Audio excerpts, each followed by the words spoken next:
Jaiswal, DCP Rohini, मेरे साथ additional DCP Satish, ACP सार्थक और संदीप गोदारा। हमारे जो एसएचओ है बेगमपुर वो अभी है नहीं, वो बिकॉज केस आईओ हैं तो he is busy investigating the case.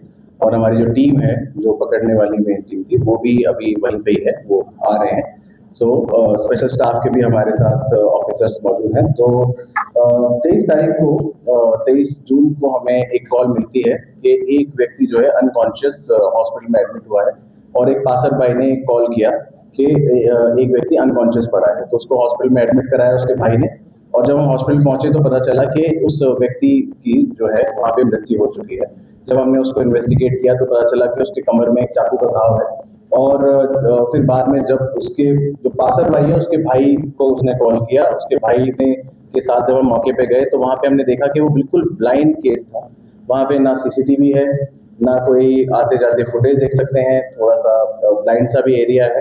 तो एक बिल्कुल ब्लाइंड केस जहाँ पे आपके पास कोई क्लू भी नहीं था, और जहाँ पे एक व्यक्ति की मृत्यु हो गई है एक चाकू लगने से, कमर के ऊपर लेफ्ट साइड में जो है कमर पे चाकू मारा गया था।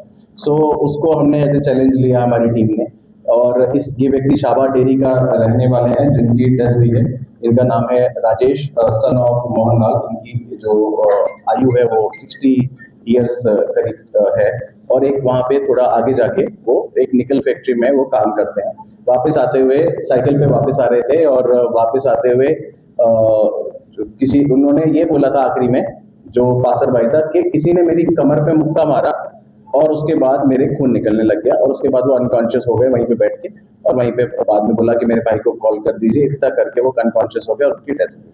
सो एक मर्डर हुआ, और इस मर्डर केस को इन्वेस्टिगेट करने के लिए हमारे एडिशनल डीसीपी साहब, हमारे एसीपी साहब, हमारे स्पेशल स्टाफ, हमारा एसएचओ बेगमपुर राजीव जो है, वो सबकी सारी टीमों ने एक साथ इस पे काम किया। और हमने पहले कोशिश करी, मैं स्वयं मौके पे रात को ही पहुंच गया था उसी इंसिडेंट्स के टाइम में। पहले कोशिश करी, वहाँ पे एक पास में हॉस्पिटल है, तो हॉस्पिटल पे छोटा सा सीसीटीवी था, उससे ज़्यादा कोई क्लू मिला नहीं। थोड़ा आगे भी हमें कुछ सीसीटीवी था, उससे भी कोई क्लू नहीं मिला। मतलब जो आप कहते हैं ना कि टेक्निकल जो है नो हाउ से आपने केस सॉल्व किया, ये केस वैसे सॉल्व हो भी नहीं सकता था। तो जो ट्रेडिशनल पुलिसिंग होती है, जहाँ पुलिस जो आज तक करती आई है, हमने उस ट्रेडिशनल पुलिसिंग को लिया। हमने 300 से ज़्यादा डॉजियर को खंगाला, और करीब 300 से 400 जो है हमने लोगों को वेरीफाई किया, जो आसपास लोग घूमते हैं, कोई गायब तो नहीं है, कौन से लोग यहाँ पे आसपास घूम रहे हैं। वहाँ पे पास में एक पराठे की दुकान भी है, हमने वहाँ पे भी आसपास पूछने की कोशिश करी कि इस समय के आसपास क्या कोई आया, कोई जुवेनाइल्स आए, कोई इस तरह के लोग आए जो क्योंकि उस समय वो जीवित था, जो व्यक्ति वो जीवित थे, उसके बाद उनकी मृत्यु हुई। सो जब सारी इन्वेस्टिगेशन हमने करी तो हमने जीरो डाउन किया 3 लोगों के ऊपर, तीनों जुवेनाइल्स हैं, उसमें एक नेपाल से बिलोंग करता है। जब हमने इंटरोगेशन करी तो उन्होंने कबूल किया कि हमने जो है पैसे के लिए मर्डर किया था। हमने उसको रोका, साइकिल वाले को, उससे हमने छीनने की कोशिश करी। जब उसने नहीं दिया, क्योंकि ये 16-17 साल के बच्चे थे, और इन्होंने एक ऑनलाइन प्लेटफॉर्म से चाकू मंगवाया था 325 रुपए का। और उस चाकू से, जो चाकू का विजुअल्स भी मैं आपको प्रोवाइड करा दूंगा, तो वो चाकू मंगाया, और जैसे ही उसने नहीं दिया तो उसके कमर में बहुत तेज चाकू मार दिया।